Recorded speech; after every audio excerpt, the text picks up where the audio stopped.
Okay, in your own words, what is a carve? When you keep the snowboard aligned with the movement direction at all times. All right, so when it comes to carving, it can be really complicated, kind of nerdy. Apparently, beginners are supposed to learn drift turns first because they allow us to control the speed at all times. You can slow down or redirect that kinetic energy that you have. Speed control is one of the main reasons why we do turns anyway. But that function isn't lost when we get rid of the angle between our board and the movement direction.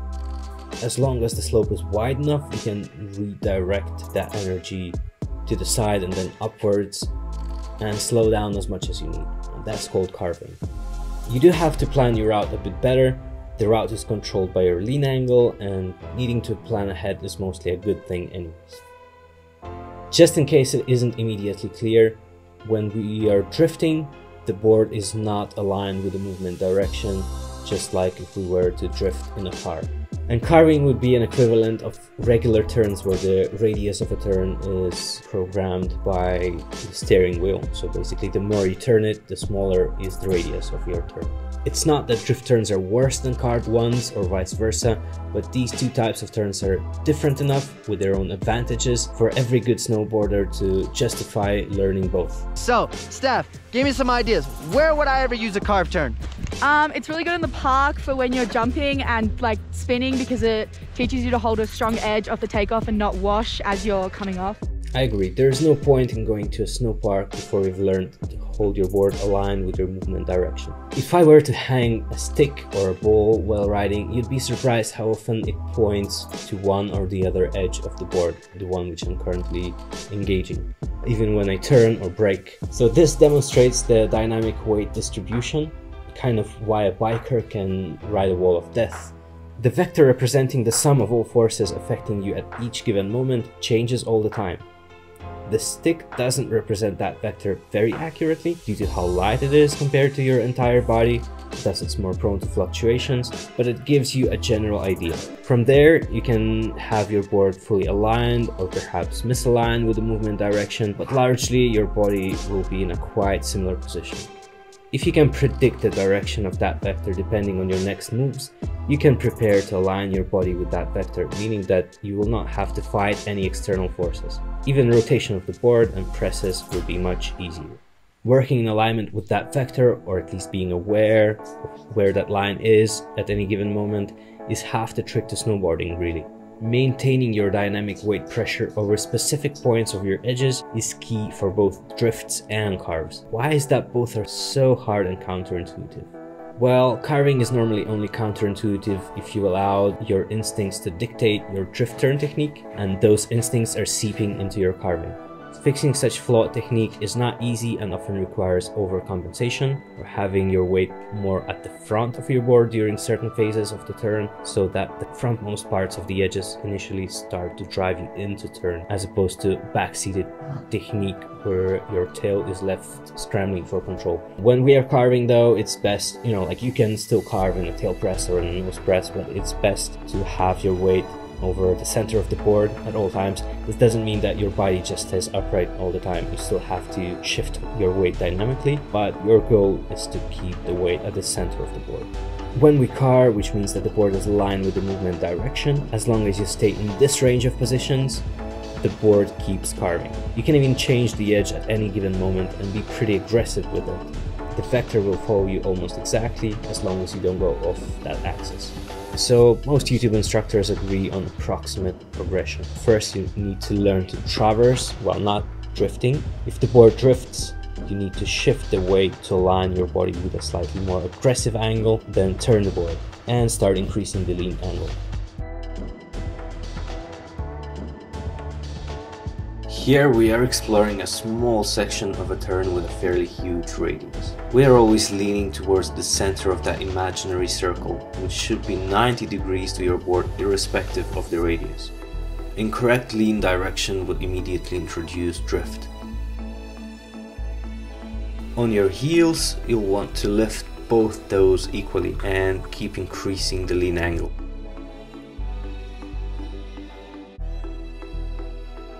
The faster you move, the more you can lean without falling over, so you'll need to start decreasing the lean angle when you start slowing down.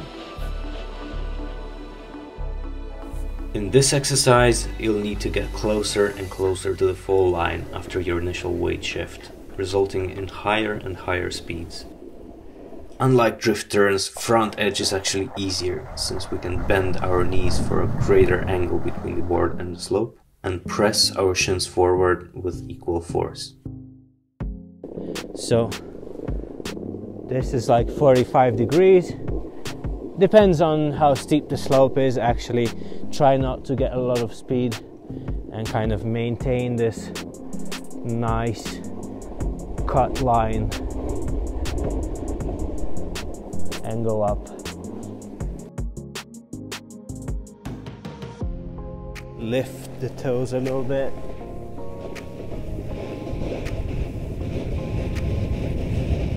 Yeah, the slope is really perfect for these kinds of exercises.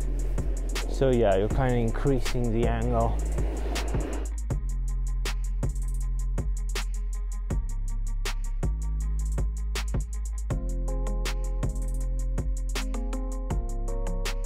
And then we start increasing the angle to a point where we can go straight down and carve.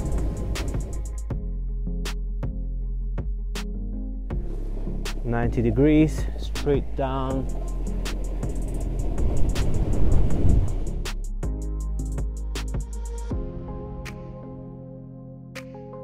Same on the back edge. If you're drifting,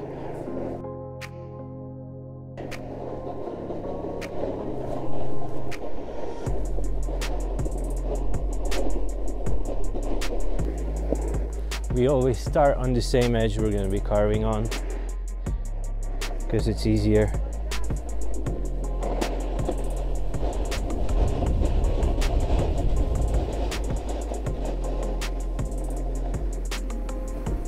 And when you're comfortable with this, in the end you can try to go to the flat for a quick second.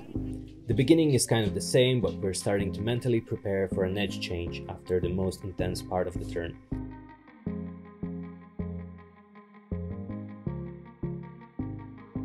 After placing your board on a flat for as short as possible, return to the same edge and break.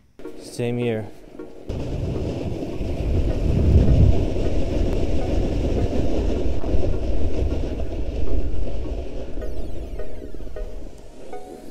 And when you're comfortable with that, you're gonna want to try to change the edge. What you do after the edge change doesn't really matter, but if you can continue carving, that's perfect. Then it's time to do 1.5 turns. So I would suggest starting with the heels, because finishing on toes is a lot easier. At the point where we would normally almost stop, just switch to the front edge and continue carving.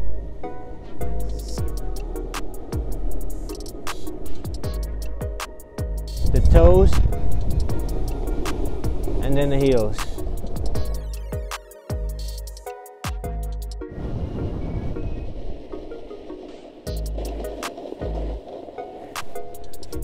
Let's do the same from the top. The heels, toes.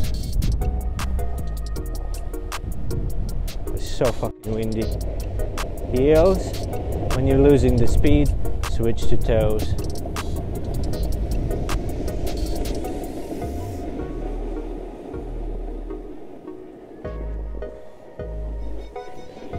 Then toes, heels.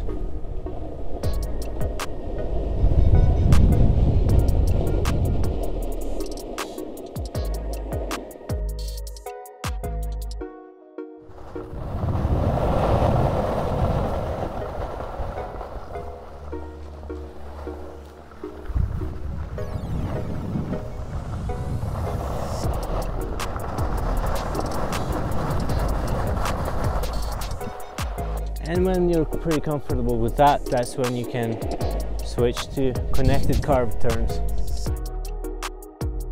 As long as your board is aligned with your movement direction, you can switch the edge at any time.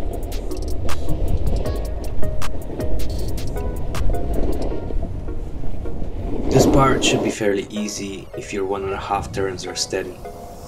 If you're not having any issues with connected carved turns, it's time to explore vertical weight shift, rotation and counter rotation, and perhaps even some flat freestyle tricks. I'll make a few quick and not over-edited videos about those, but then again, I would also encourage you to explore carving tutorials of other YouTubers like Malcolm Moore or Tommy Bennett.